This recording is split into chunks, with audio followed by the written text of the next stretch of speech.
myself and my team, we've been out knocking doors because that's where you learn what's going on and hear what's on people's minds at the doors.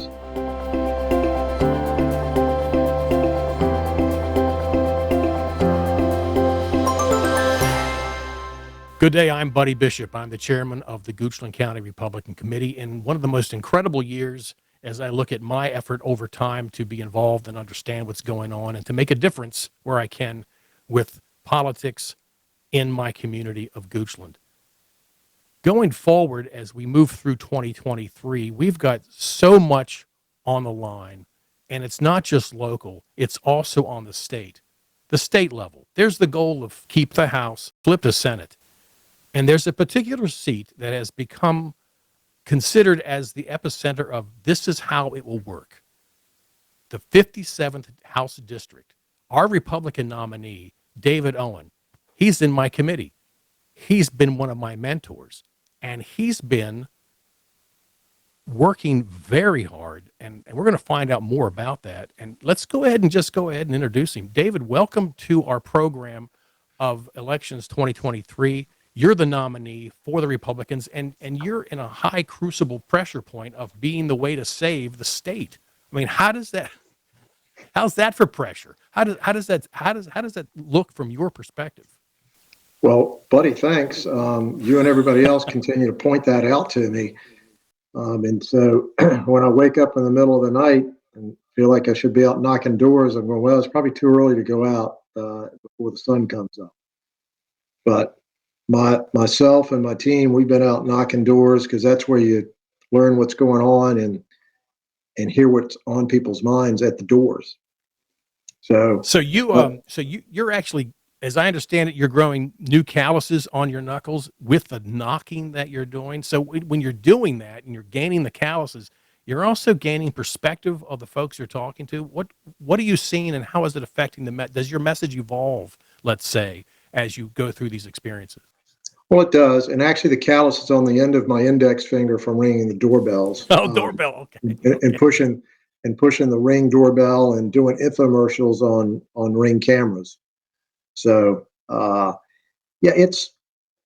we've made over 50,000 voter contacts through door knocking, phone calls already. And we've walked every precinct in the 57th. And for those that don't know, this district, 90% of the votes in Henrico County and 10% are in Goochland County. And I've said this to you several times, and I'll continue to say it. Control of the House of Delegates goes through Eastern Goochland County. Period. All right. So let's focus on that. So that's kind of the imbalance of things. A 90% gain with a 10% control. Help me understand, unless we should go in a different direction, why is that 10% control so critical in Eastern Goochland, and how are you leveraging that? Well, the good news, when you look at the Youngkin election, Glenn Youngkin won the footprint of this district by almost 3 percentage points. But when you take the Goochland portion out, he lost the race to Terry McAuliffe. It's when you pull the Goochland voters in, that's what carries it. So 3 things from the Goochland standpoint. 1, Goochland County historically, and I'm sure will continue, to turn out the highest percentage of voters in the Commonwealth of Virginia. 2, those voters traditionally vote Republican. And 3, that number of voters that turned out for the governor were fewer than turned out in the last race, congressional race. But I believe we'll have more people energized in this race to get out and vote, so we'll get back to the governor's levels. And that's going to carry us across the line. Well, I mean, okay, so my thought was when we started, like, the you're in the crucible, you're the man, right? You have to carry this. You've got the football. How's it going? And you just threw it right back at me. I mean, it's back on the eastern end of the county. And so what job am I doing as chairman to shore that up, to get turnout going? Do I have the team together? Do I have the skill and the thought process to actually make that happen? And as I've noticed, there really is a providential type of occurrence sometimes, where no matter what you planned, things worked out that way. And if you didn't plan, something saved your butt. And then other times you're screwed, right? Let's just look at it in a comprehensive way. Um, so I would imagine that, the committee needs to actually keep the focus on making sure you've got the support that you need. And this interview is part of my intention. It's not enough. It's not everything, but it should. I want it to signal to you that you are critically important to us. I mean, in a number of ways: as a person, as a committee person, as a friend, and as the pivot point for keeping the state sane and giving the governor a platform where he can actually get some legislation to repair some of the insanity that we've seen come out of the Democrats prior to now.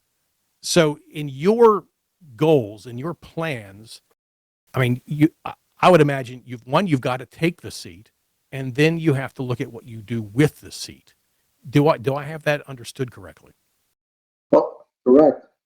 Doesn't matter what my platforms are if I can't win. And sometimes I think candidates lose sight of that. I'm not. I'm not going to take anything for granted. This district, we should be able to win it. But should winning it and actually winning it can be two different things. And you were talking about the committee. It is up to myself and my campaign team to win this thing. And there are things that I need from the committee and Republicans in Goochland County. The biggest thing is for them to show up and vote. And we need to vote early as well, just in case something happens on election day. And in eastern Goochland County, the only place that people here have to go is to the courthouse to vote. So they got about a 40-minute round trip drive to go vote early in person. Sometimes it's hard to get people to do. So if we can help encourage people. But one of the concerning things about this year's election coming up is in the 4th district, we've got some things going on with Charlie Varder's race that, some people may be Republicans that vote one way or the other. And the same thing with the Commonwealth Attorney's race. We might have Republicans on both sides of that contentious race. What I need everybody to stay focused on is wherever they are on those two races, that's fine. But I need the Republicans to vote for me, and I need independents to vote for me. In this district, there are 20,000 Republicans, roughly 18,000 Democrats, but there are 23,000 independent/swing voters. So neither party has enough votes if they turn out their base to win without the swing voters. So I just need to make sure that I don't get caught up in any of the other Goochland politics with some of the other races. Now in the Henrico County portion, I don't have contentious type of races within the Republican Party. I've got the Senate race of Senator Donovan running against her opponent, that's going to be a very expensive race. They'll probably spend $4.5 million each. So, as I said, the way we win this race is turn out the votes in Goochland. 2, that I raise enough money, which I'm doing, to continue to get my message out about who I am. Because the other side is going to try to paint me as someone I'm not. And as long as we get our message out, and that's how you win elections. You raise enough money to get your message out so your opponent can't get that out. I wanted to focus on that point of, well, who is David Owen? And so I've looked over your website, Henrico Roots, amazing kind of like curation as a young man in the area, and the service record of your dad and the character of your mom. So tell us a little bit about that, and then the other things about who David Owen is and what would bring him to this point of this crucible crosshair of saving the state, if you will. I grew up in Henrico County, graduated from Tucker High School in 1975. I went to the University of Virginia, got a civil engineering degree, and started my career as a construction engineer with a large major oil company, Texaco, and worked in commercial industrial construction for 20 years. The first portion with, like I said, with Texaco, and then with companies doing petroleum equipment work where we would do underground tank work, and where you see convenience stores and service stations, those areas out front where the canopies are and the tanks, we do all that work there and then service all that. So I've been dealing with that type of work beginning of my career, also building office buildings and schools, different types of things, but all construction work. So that was my career. First 20 years of commercial industrial, and then the last 20 years in the home building business. And during the tenure in the home building business, I worked for Boone Homes and was part owner in the company. During the time I was there, I was very involved in the Home Building Association, both locally, Home Building Association of Richmond, which is the Richmond metro area, and Home Building Association of Virginia. I was president of both associations, was on the legislative committee and the legislative chairman for the Home Building Association of Virginia. So I've been going down to the General Assembly on behalf of my association for the last 18 years. So I know quite a large number of the delegates that are down there. A lot of them have turned over, but I understand how the process works. I understand how to work in committees. I understand how to get bills out. I understand how we get things done at the General Assembly. So I have some of that experience. To say I've got the experience of a delegate would be going too far. But to say I understand more than most people that have been down there working over the last 18 years, I've got that experience. Now, I never thought I would do this.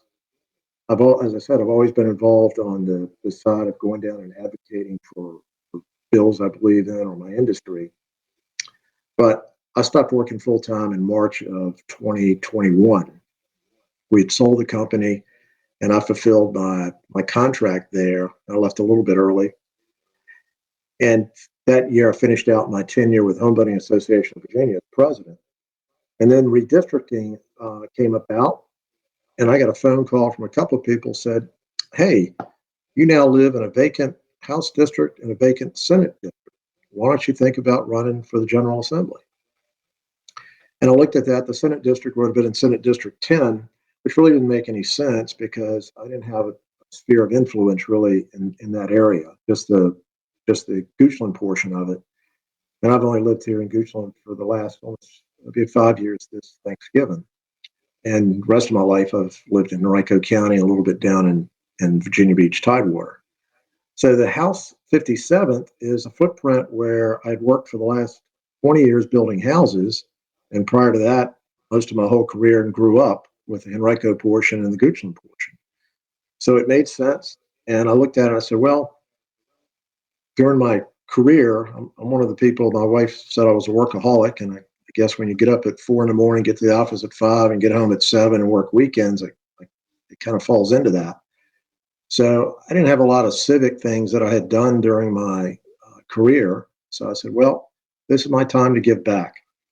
And I looked at it and I said, I can sit at home and complain, or I can go try to do something about it. And I felt like I had the skill set and the background and the connections in the areas of the 57th district that would work for me to be able to run and win. If I didn't think I could win, I would not have done this.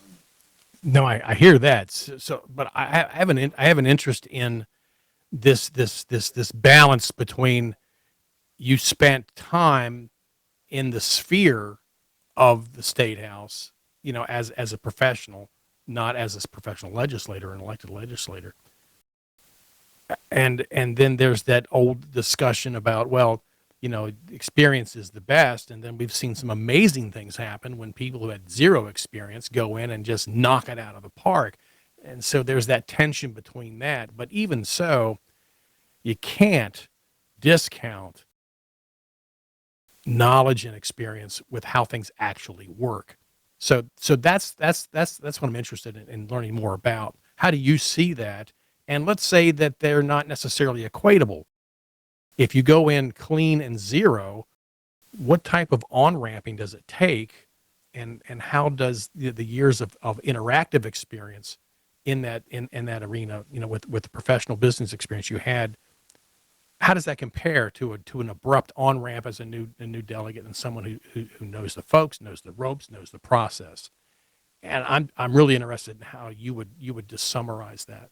Well, experience comes in a lot of different ways. And I think the bigger experience, having experience going down there into the building and working with legislators and working to get legislation through and into law is one thing, but the experience of being involved in running small businesses and seeing the ramifications of laws that passed.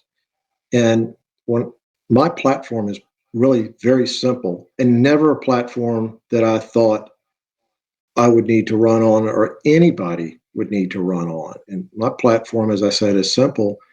I want to enhance education, and I'll come back to that. I want to support our law enforcement, and I want to reduce regulations on small businesses so they can thrive. Now, I thought all those things were givens in the Commonwealth of Virginia, but unfortunately, over the past 5-6 years, they're not givens anymore. When we don't support our law enforcement, it doesn't make sense to me that we're allowing criminals to break the law. We've got laws on the books that need to be enforced.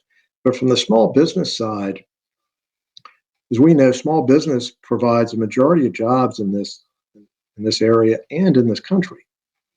And things that are done at the legislature continue to put the burden on small business. I met with Tom Leonard back at the end of last year and was talking to Tom and said, okay, what's important for your business here? And he said, somebody can come in here, take a shopping cart, go over there where his bull tenderloins are, fill the shopping cart up, walk out the front of the store, and if they are caught and if they are prosecuted, they're going to get the equivalent of a speeding ticket. So there's no deterrent there for them not to do it, because when the Democrats had control of the legislature, they raised the threshold for the felonies. So he's sitting there saying, okay, I've got that issue that people can come here and steal from me. And everybody wants to say, well, you got insurance. Well, okay, what does the insurance company do when you have multiple thefts like that? They raise your rates. Plus, at the same time, he's having a shortage of product coming in. So somebody steals the product. He didn't have the product to sell. So now his cash flow goes down. So the whole small business gets impacted, and employees get laid off. And then the other side of it is you have the legislature now dictating what's going to be paid to the employees. So small businesses are getting squeezed. People say, gosh, they still have business, but their margins and their profit has gotten squeezed. And if they can't make money, they don't have the ability to grow their business. They don't have the ability to make capital investment and continue to improve their businesses. So that whole business piece is critical to understanding how it works, so that legislation isn't passed with unintended consequences. And I think my experience is my construction business is different than Tom Leonard's, but it's still a small business. You still deal with all the employment issues. You still deal with, gosh, everybody in small business has got a human resource person that wears multiple hats, dealing with payroll and human resources and all those things that you've got to have because you've got to take care of your employees, because they're your customers, internal customers, to be able to take care of your external customers. So let me ask you this. I mean, you're talking about enhancing education, which we'll get to, as you said, supporting law enforcement, which you clearly underpin the criticality of, and then reducing regulations. And so as I'm listening, I'm thinking, well, is there an order of things? Is this a do it all at once? Is there some critical, you got to do this first starting point when you look at these three areas? Yes. I mean, that's the short answer is yes, it needs to all be done at once, but unfortunately it can't be. But I see there's certain things that can be done at the state level, and things like lowering the threshold for a felony absolutely can be done at the state level. When it comes to education, the majority of education is at the local level, and that's where it belongs. But at the state level, and like I said earlier, I grew up in Henrico County and in Virginia. I think all the localities have had almost a gold standard, if you will, for education. But I believe that has slipped in recent years. And I don't think we're educating our young people the way we should be. And we need to get back to the curriculum being filled with reading, writing, math, science, and history. If you fill the curriculum with that, all the other stuff goes away. We're worried too much about how people feel and trying to give them a set of facts to memorize and not teaching them how to think. But as again, from the state level and from the state legislature level, majority of everything I just said has got to be done at the local level with school boards. But from the state level, at least the past two sessions, if not three, there's been legislation put forward. Everybody wants to call it vouchers, but it's really educational choice. So we all know that funding for education, majority of it comes from the property taxes we pay locally, but you also have a state component that's based on a formula and then a federal component. So that state component of funding to education, if a parent does not feel their child is getting the education that meets their child's needs, they should be able to take that child out, homeschool them, private school, charter schools, whatever the mechanisms are out there, and let the state money follow that. But I think it's just fundamental that if your child needs are not being met at K through 12, then the parent should be able to pull that child out and have the state money follow them. And one thing that I've been trying to educate myself on education since I started this process to run, and I sat down with Bruce Watson, who runs the career and technical education portion at Goochland High School. Because coming from the construction industry, you go out on construction jobs now, and the majority of people that are out there working in the trades are older. And 10 years from now, we're not going to have people out there working. But what surprised me is career and technical education programs are not required in our school systems for the school system to be accredited. So that just fundamentally tells you, okay, there's not an emphasis there. But I'll go back when I was president of the Home Building Association of Richmond. I went over to speak to the carpentry class at Highland Springs, where Henrico has their career and technical education. Was very impressed with those people that were in the class. And I called the instructor the next day and said, hey, I'd like to hire a couple of these people. We've got needs. He said, they all have jobs. So the people that go in career and technical education have jobs when they come out. And Ken Peterson told me about a young man that graduated from Goochland High School, and he said he was an at-risk youth. And Lux Stone has worked, and I think it's through the community college. There is a heavy equipment simulator that is utilized by career and technical education in Goochland County. This young man went through that program. When he got out, he's got a certification, went right to work for Lux Stone. So he gets out of school with a 60,000 plus salary, no college debt, and he's right in the workforce. So what have we've solved several problems there. We've gotten somebody career ready to go right to work for a local company that needs employees and needs trained employees. And we've just got to continue to mesh those two needs up, the needs for the students to have an education other than preparation for college.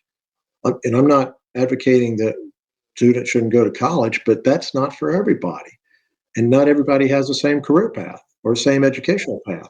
I worked 4 years at J. Sargent Reynolds Community College. I was an IT guy there, and that wasn't, I mean, it's not that I needed to work in higher education. That's just where I went when I left my former life in Maryland back in 1996. And everything's a process. And what I learned is that the vocational and the career training is where at the time it was seen that the community college system, and it's a robust system, 23 colleges, throughout the system overall, they can be fleet-footed. They can adapt to career and vocational types of training demands, whether it's certificates for nursing or heavy equipment or welding or agriculture or a number of things. And however, then I also worked at Virginia Commonwealth University in the same capacity. and the focus was totally different, Correct. and so when you're saying that there's no real focus on vocational training for accreditation, it's like, and I kind of thought they were behind the times, but that really brings that perception up a bit. Is that something that would be a policy initiative to get that adjusted? So, I mean, because I'm listening to what you're saying. The part about enhancing education, that's a 20-year project, because people have to actually grow and evolve into it. If there's a safe environment where law enforcement makes sense, and if there's sensible regulations where there is the ability to grow and thrive as a business, which employs more people, which it's growth. So that goes back to the education piece, and you've touched on it, but I'm interested if there's further initiatives that you've looked at, or if that focus is shared in the same way, by the legislatures who will likely retain or take the seats in the House coming up. From the standpoint, in my mind, I'm going, gosh, if we want more career and technical education, it should be part of the accredited program in Virginia. I think to connect those dots is very simple. And I I would like to make that legislation. I have to get with legislative services, understand how that really would work. And it might be more an issue of working with the state school board. And that's probably a heavier lift, because you're probably going to start fighting the teachers union and some of that with that. But we have got to get people working in these trades, whether we're talking about farmers, electricians, nurses, teachers. I mean, and not that teachers are a trade, but we have shortages in all these areas, and we've got to find ways for our young people to go into those areas, and we've got to make up for this lost learning. So a lot of this, like I said, is local, but if you want something to Yeah. improve, I learned this long ago from somebody that was a mentor of mine. When you're in business, if you measure certain things, they'll improve just by posting that measurement. So if we truly want more career and technical education, we've got to make it part of the accreditation, I believe. Well, You know, I have the impression that we're not just having fixes and band-aids here. We're talking about fundamental repair, in terms of the kinds of like neglect and damage, that wrong-headed thinking, that misdirected priorities have actually really handed us, almost as a culture for at least a significant portion of a generation's years. So now that we would be in repair mode, because we're well, not just dealing with opportunity, we're dealing with thinking and culture in a way. well, I I've been in the construction business my entire professional career, and when you build anything, if you don't put in a good foundation, a solid foundation, the structure you build is going to fall down or crack, or there's going to be a problem with it. And I see education as the foundation for everything. And we've created a situation with student loans. By the student loans we set up, we made it so more people could go to college. I'm not saying that's a bad thing, but what that also did, you increase the supply, you increase the demand, and the supply stayed the same. So when you have an increased demand and a limited supply or constrained supply, the price goes up. And I'll give you an example. You hear everybody talk about how much the cost of college education has gone up. And really, it's about paying for that college education and getting a return on it. And I think there are two things going on that tell us that maybe your college education isn't worth the return it used to be. When you have a situation where you have college loans out there, and we're going to say somebody says they want to forgive those loans because the people that have those loans can't get a job to pay them back, that tells you right there wasn't a return on that investment. And then you also have college athletes saying, hey, I'm coming up here to play sports for whatever school it is, and a college education enough. I need you to pay me. So that's telling us that these college educations don't have the same value. And I'll give you a striking example. I went to the University of Virginia and graduated with a civil engineering degree, and I came out, got my first job, like I said, as a construction engineer. My son, so I graduated in 1981. My son went to the University of Virginia and graduated in 2018. I found an old bill of mine from my college. So I took and added up what my college education cost. Then I added up what my son's education cost. I said, okay, for that cost that I paid for my son's education, for him to make, how much money would he have to make to get the same return in that first job that I got? Who would have had to make over $200,000 a year coming out of college to get the same return as what I got, what I paid for my 4-year college education? So I remember my first bill at Tech was like, the first semester was 2,500, and there was like two or three semesters a year. The total was maybe under 5,000. This was for me. This was 1982. You know, when the year after you graduated from college, and yeah, the scale is it was totally unpredictable. But now, just looking back, it's like, what the bloody. But that's another one of those situations where we created the problem. The cost of a college education is entirely too high right now. So we've got to work to get that down. And there are things we can do at the state level to help that. And it's hard to unring that bell and unwind that. But we have to at least stop that exponential curve of those increases, because we need people to go to college and become doctors and lawyers and engineers. We need those professionals in that accelerated and advanced degrees. Yes. So the STEM program participation, you cannot just say, oh, you can just drive a truck or have a trade. You've got to have those. You know, if you have a bunch of scientists that can't replace a light bulb, that's a problem. Let me put it that way. I want to shift gears for a minute, because I mean, the thing, like I mentioned earlier, that when I say, hey, David, how's it going? He said, well, I'm out here knocking doors. I mean, I remember when I was knocking doors for a race I ran years ago, I was nervous about it, first time ever. And as the candidate, you go to the door and you say, hi, I'm so-and-so, I'm running for this. And my experience was they would like get the heck off my porch on their face. But when they'd hear that, they would change and go, hey, let me ask you something. And they would jump right into it. And I've had the general, I mean, that was 99% of the folks that I would visit is when they realized I had legitimacy and it affected them, they were interested, and they wanted me to listen, was my experience. Are you seeing the same thing? Tell me about a typical door that you're out knocking when you're working hard campaigning.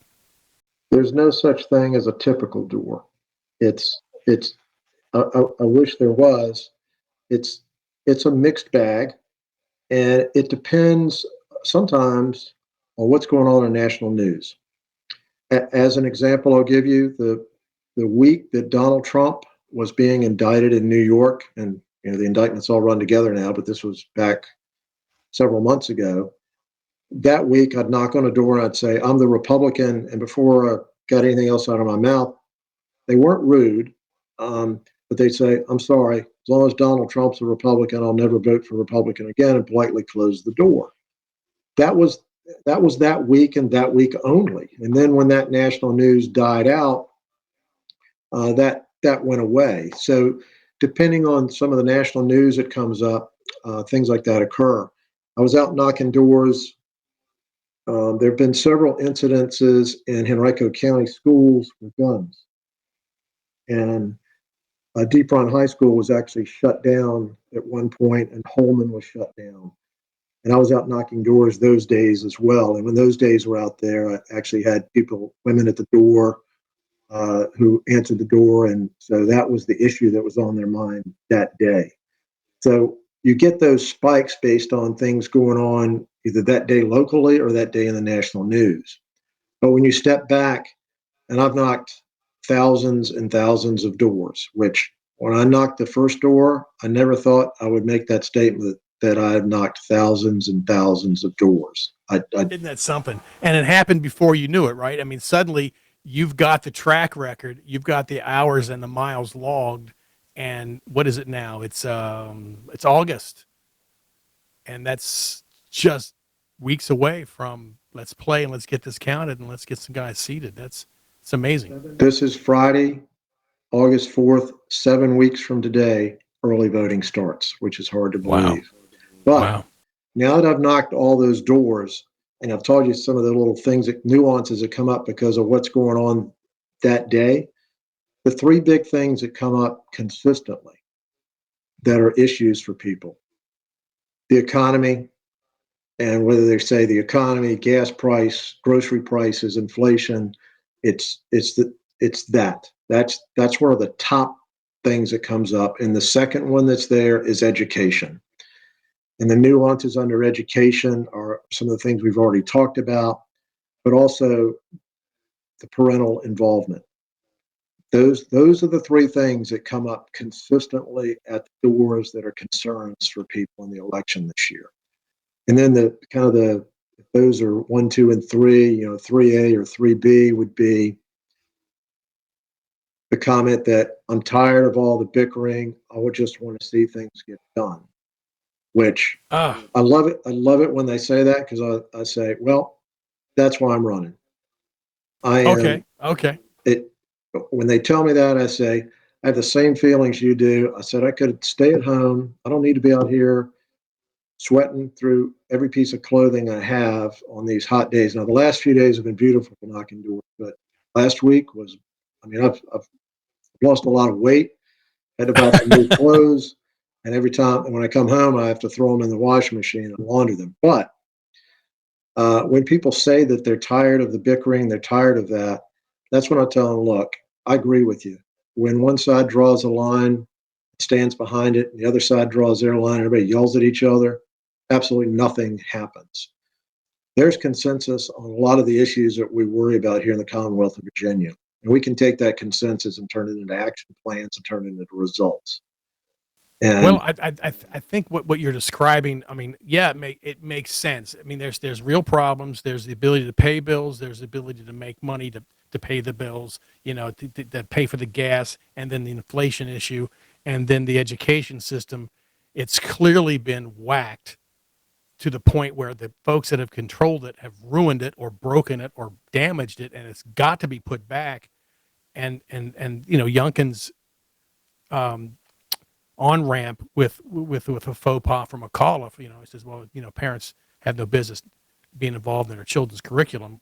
He's like, oh, what? That was cool that he was that daft to give that away. I'm glad that he did, because people are focusing on that. And then ironically, it's like, can't they just get along and do the right thing? And that's kind of why I'm involved to the extent that I am, covering a span of years starting in 2009. I didn't know what I was doing. I didn't understand how things worked. Time has passed. I understand it better. But I want to do a couple of things. I want to thank you, David Owen, for being the mentor to me as a new chairman in Goochland County, and being patient, really, with me, and being instructive to me, and then really this thing with the effort you're making with the background and the accumulated knowledge and experience you have, and then putting it to an application of service. And I was looking a little bit about the bio, the example of your dad, who was at VDOT for 40 years and then spent the rest of his time in the legislature, all the way to the end of that run. In a way, it's like, not only do you have a lot to live up to, you're living up to a lot. And I want to thank you. I want to thank you for being on our committee and for setting the example, and for being a mentor to me. well, I appreciate that. I appreciate the comments about my dad. As you said, he worked 40 years and retired, and then worked 25 years in his retired job. He was a committee clerk down at the General Assembly, and he clerked his last committee down there at age 91. And he passed away at age 98. It was 4 years yesterday. So Again, yes, David, I have a lot to live up to there. yes, you do. And as I said earlier, before Speaker Gilbert and Majority Leader Kilgore have made it clear to me that I have to win so they can retain those titles. And that's not a campaign rhetoric. That is a just a basic It's a fact. mandate. Yes. It's a fact and it's a mandate. And those that are watching, do what you can. There is a website which we'll leave in the description. There is other things you can do to contact David about, especially if you're in the areas that cover the district. And if you're in Goochland, 402 in Goochland, 501, 502. Those are the areas that you can actually cast your vote as early as possible. Show up in person, early vote in person as soon as you can. We'll see you there at the tent in front of the of the polling place. And I just want to go ahead and conclude, David. Thank you so much for being with us and for chatting with us about the effort you're making.